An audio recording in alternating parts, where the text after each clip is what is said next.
Chapter 110. Brick Jones handed Nate his new meditation art as soon as they entered the classroom. Here you go. I spent the weekend looking it over, and there are a few areas I want to go over with you. Same rules as before, you can take photographs of the meditation art for your own use, but that is it. This is the school's copy, even if it was provided because of you, so it must remain here. Nate nodded. It was no more or less than what he had been expecting. He opened the new-to-him void meditation art and proceeded to take careful photos of each page. It wouldn't do if he got home later, only to realize that some of them were out of focus. So he doubled up on the shots, staying careful the entire time. It hadn't been a problem with the last meditation art, but he had gotten lucky. After he was done taking the photos, he began reading through it. Overall, it was around the same length as his shadow meditation art. There were even similarities in the basic structures on how they were constructed, which was unsurprising, as he imagined that would be the case for nearly all meditation arts that weren't completely customized. That was really all he could say for it, though.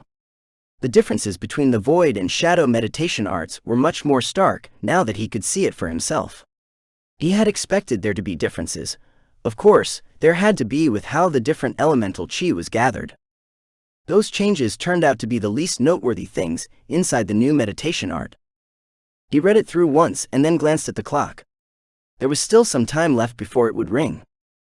Nate waved at Brick, who scurried over and took a seat beside him. You read through it and saw the differences from your old shadow meditation art, yes? He nodded. Good. I want you to keep those in mind while you look over the art with basic ties later. I want you to use this one as a basis for improving the shadow meditation art. I can't say for certain, so don't hold this against me if I am wrong. However, I believe this particular void art may have been part of a more complex meditation art. I have come across a few meditation arts such as this one during my time here, and they always outperform the rest. I would almost call them special meditation arts. If it wasn't for the fact that we still have to integrate them into our meditation models, they would be highly sought after, I'm sure. Nate made a face at that, catching the unsaid meaning. In other words, these special meditation arts are incredibly hard to work with. Brick gave him a wry grin and turned his attention to the book. Let me go over the sections that I believe will give you the most trouble. Again, I think basic ties is going to be your answer to working with this particular art. Where others find it hard, I doubt that will be the case for you. How does the new meditation art look? Angie asked as they headed to her house for some practice after school. Interesting. It's a lot more complex than my last one, but Brick seems to think that's a good thing. Nate ran a hand through his hair and glanced out the car window. I don't know. I keep reminding myself to take things slow, but at the same time I just want to rush everything and go fast. Lindsay rolled her eyes. Quit acting like a boring old person. Who cares about the future? We're only teenagers. She was only half joking. No one these days that could also cultivate was only anything. Hey, that wasn't something an old man would say. I was merely commenting on how long meditation art stuff takes. She agreed reluctantly. I can get behind that statement, and I'm not even starting over like you. Working to understand the meditation art, then make it our own, and then to finally integrate it into our meditation models. All of those things take so much time.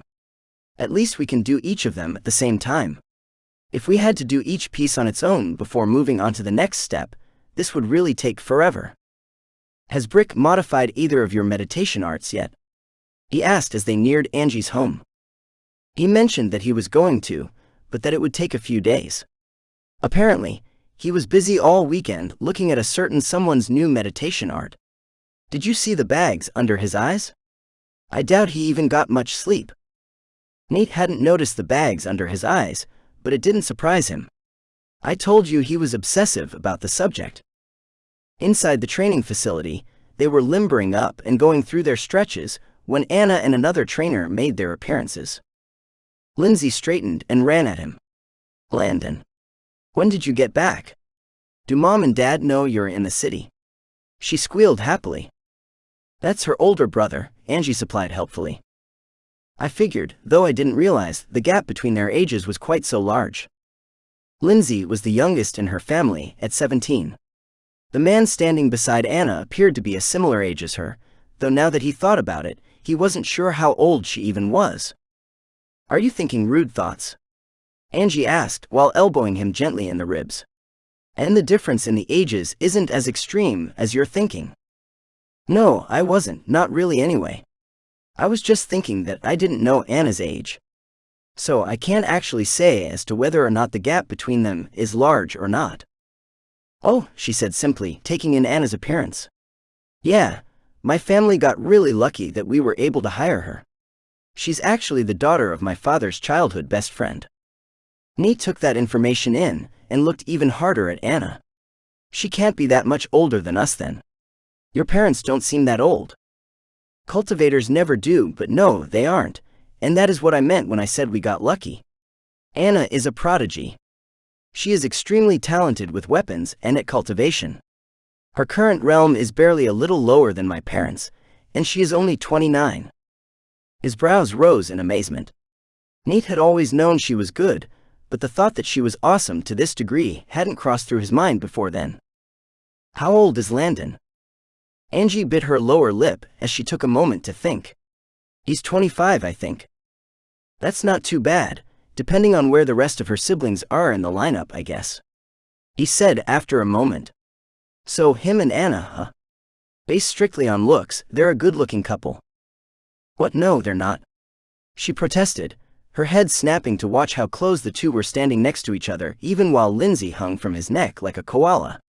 "Maybe they are." She blinked and then shrugged, deciding it wasn't any of her business. Eventually, the three made their way over to them. "Okay, you three, we are going to run this practice a little bit differently from our past sessions. We'll spend a few minutes doing warm-up exercises, and then you will attack Landon and me as a group. In other words, we are practicing group tactics today," Anna told them with a clap of her hands. Landon smiled evilly at his sister as he swung a pair of kopeshes menacingly.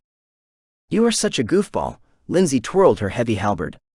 She was far less mobile, but the reach of the weapon made up for it. "I can't believe you decided to stick with that thing," her brother commented with a shake of his head.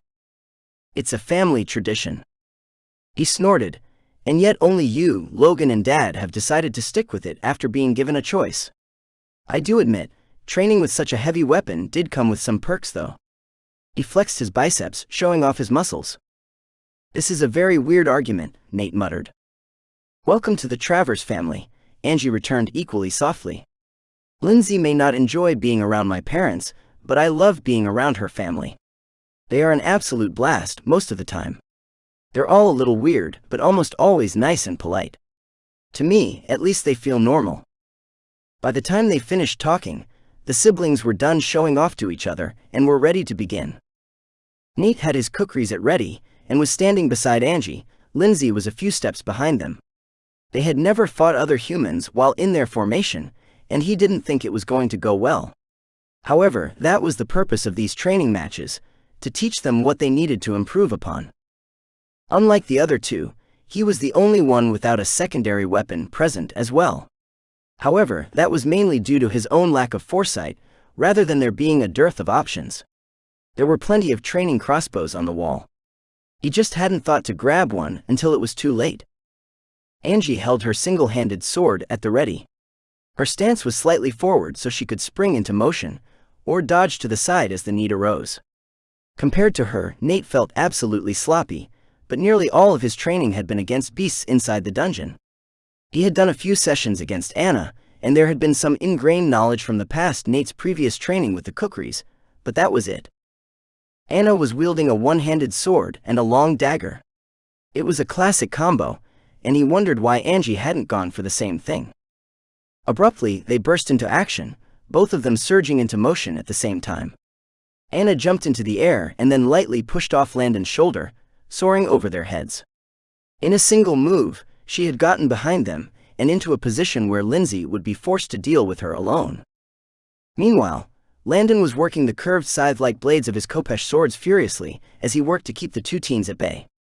Despite the fact that it was only a practice session, they were all careful to keep the edges of their weapons away from the other weapons.